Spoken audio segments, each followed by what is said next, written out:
The biggest entrepreneur destination on the planet. This is Business Rockstars, and today joining me, Brad Griffith. He is the founder and CEO of Gametime. Thanks for being here. Yeah, thanks for having me, Alex. You bet. So let's dive right into it. Tell us, what is Gametime? Gametime is essentially the best destination for last-minute tickets on your phone. You can buy with 2 taps. There's no printing, so it's really effective in the last half hour or so, right before the game or the concert, and so really has been resonating well with the 18 to 34-year-old demo who maybe plans less and does things on the spur of the moment. We plan less? I don't know about that. Yeah, no, totally. I'm definitely a last-minute planner, so this is definitely, I can see why it hits home with that demographic. Yeah, no, the cell phone, I think, has really changed how people interact, and you don't need to make a plan a week ahead of time. You can really text and do it now. So, and there was actually a personal story that you have that made you in tune with the fact that you needed easy access to tickets. So tell us that. So the story back in the day, this is,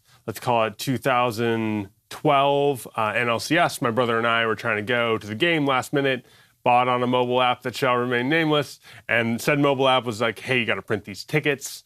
And so we had to beg this bar owner to let us use his printer, and it took like half an hour to render the barcode on a piece of paper, which we thought was ridiculous.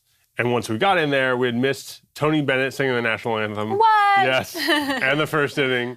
And so we're like, wow, that was maybe 30% of the value of the tickets had expired during the time we spent, trying to render them on paper.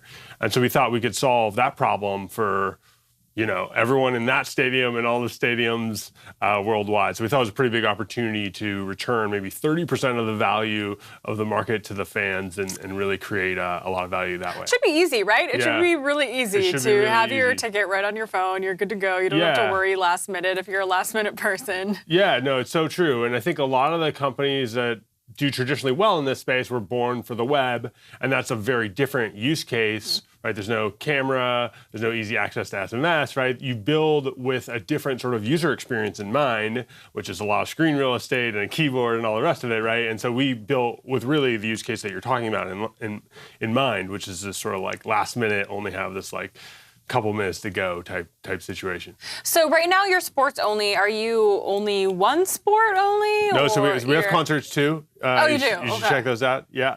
And then we just launched theater 3 months ago. Concerts was 16 months ago. And that leads to my question of how do you scale and how do you grow? You can go into different categories, like you already have expanded to concerts and theater, and geographically, are you expanding too? Or just tell me a little bit about your growth plan. Yeah, so we started in San Francisco, and then LA was next, and then I think New York followed that. And so we grew sort of city by city from the beginning, and then we grew, started Giants only, and then it was Sharks and Warriors, and then, more sports after that. And so we grew by sport, by city, we grew by platform. It was iOS only to start. That was because of my background in C, then taught myself Objective-C, so I wrote the first version only for iOS to see if it would work, and then later we brought on Android. So we expand by platform in that way.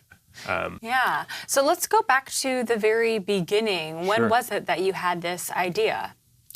Yeah, so we had that idea in 2012. My brother and I, he was doing M&A for biotech startup, so he couldn't start it. So I sort of launched it sort of by myself, taught myself Objective-C, as I mentioned, and wrote a lot of the client. And tell us what Objective-C is for those that don't know. Yeah, so Objective-C is the prior language that you would write an iOS app in. Now they have Swift, but I think, you can still write them in both. Anyways, I taught myself how to do it, and you can really learn a lot from the internet these days.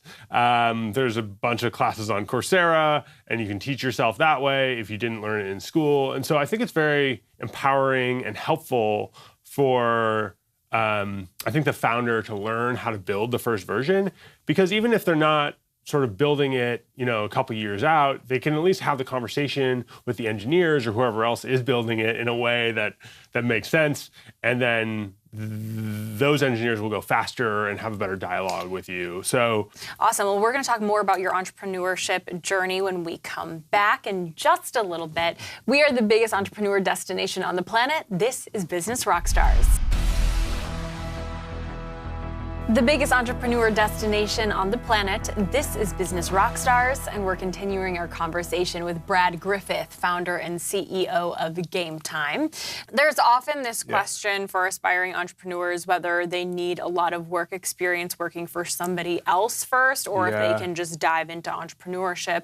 What's your take on that, given the fact that you did work for some very big companies first? They should generally just dive right in. I know that's easy to say, sometimes hard to do, but I think technology is changing so fast that there's opportunities that they can see that people who are more experienced can't see.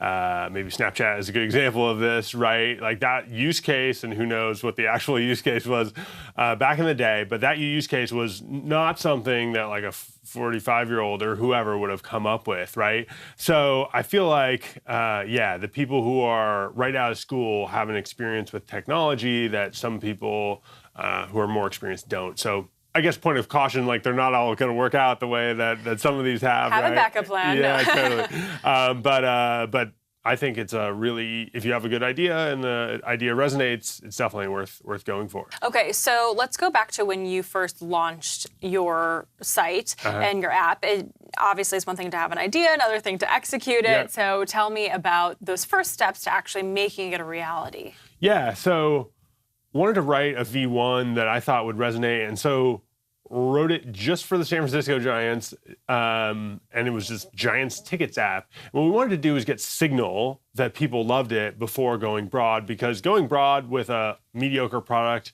is just not that useful in the grand scheme of things. You might try another idea if you can only get to mediocrity and then scale, right? It just doesn't really work. And so what we wanted to do was iterate quickly and ask the users if they really loved it. And the question that we asked was, how would you feel if we took Gametime away from you? Very disappointed, slightly disappointed, or whatever.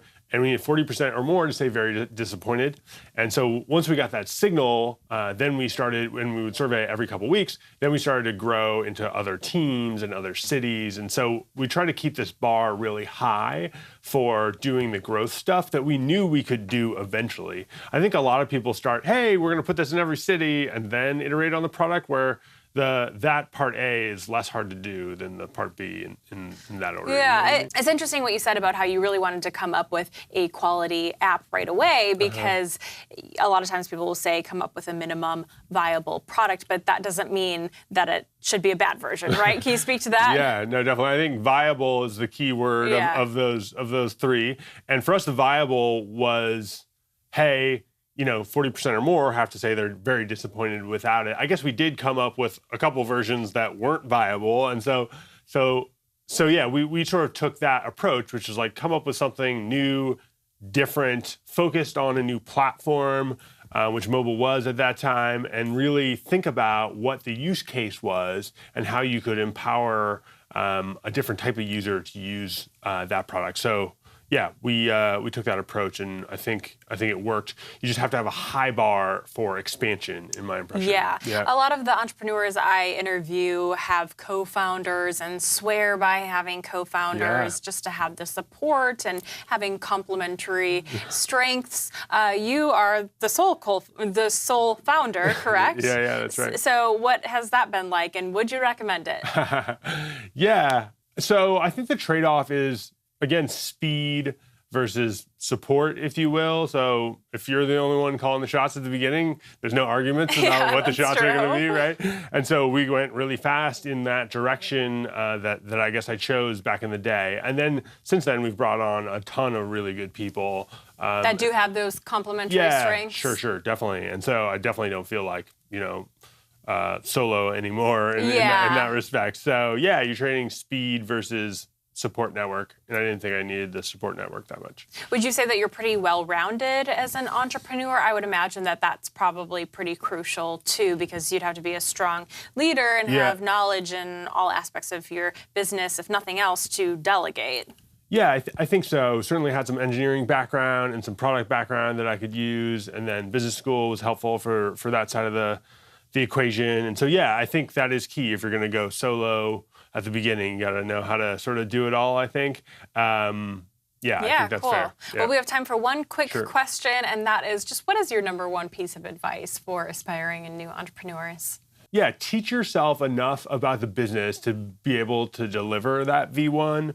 And then once you can deliver version 1 of your product, even if you're not going to be doing all the jobs in perpetuity, you'll at least understand how to do it, and then can have a more interesting conversation with the person who's doing that job in the future. And so I thought that was really helpful for Gametime's V1 to really like know how to do it. Awesome. Amazing stuff. Thank you so much for stopping by and chatting with us. Yeah, thanks for having me. You bet. We are the biggest entrepreneur destination on the planet. This is Business Rockstars.